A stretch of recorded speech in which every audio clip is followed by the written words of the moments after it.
Hey guys, Lancer here. Hope everyone's doing well. Thanks for joining me to look into Magic the Gathering 30th anniversary. How many units actually could be bought when you're waiting in line?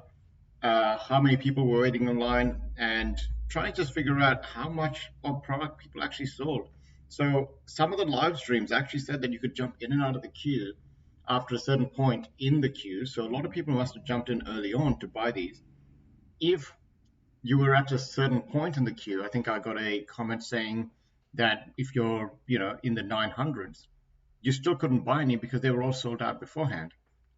So that doesn't really make any sense either. So how many did Wizard of the Coast actually sell? It sounds like a really small amount.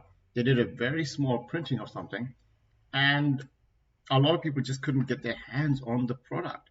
I mean, certainly in Australia, I was sleeping while this was happening, but a lot of people just couldn't get their hands on even if they waited in the queue. So, very interesting idea is, did the print or was the print run so small that they firstly sold out even with 5 units per person, and even if you're 900 in the queue or whatever, you're just not going to get the product. And if that's the case, then they've done a terrible job of printing and hyping up this product.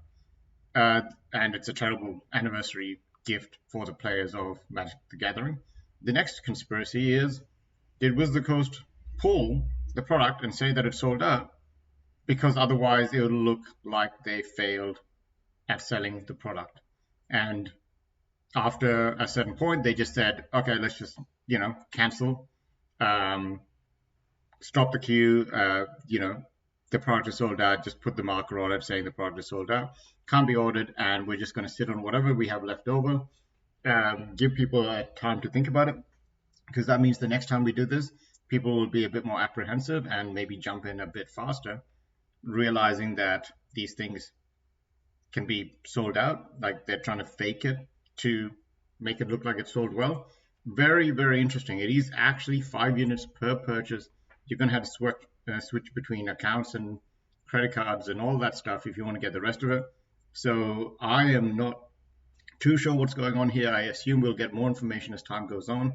The Hasbro stock has not moved. I think it's right about the 61 after we talked about it last, when it was pretty much hitting its all-time lows, or at least, sorry, in the last like year and a bit lows. And we're going to see exactly how these are going to turn out. Now, some things are interesting, and some things I'll probably cover, which is how well did Shivan Dragon do now that it's coming back in the retro frame, etc., and different printings and all that.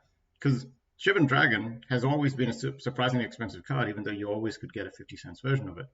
So we're going to have to see how some of these other non-reserve list cards behave that are just old school, and compare them to how reserve list cards behave, which were reprinted as the proxy back. What is it? Yeah, I guess proxy cards that Wizard of the Coast itself printed. So overall, very interesting. 5 transactions per person. We're going to have to see how all that turns out. Like and subscribe if you enjoy these videos. Thanks again, and see you next time.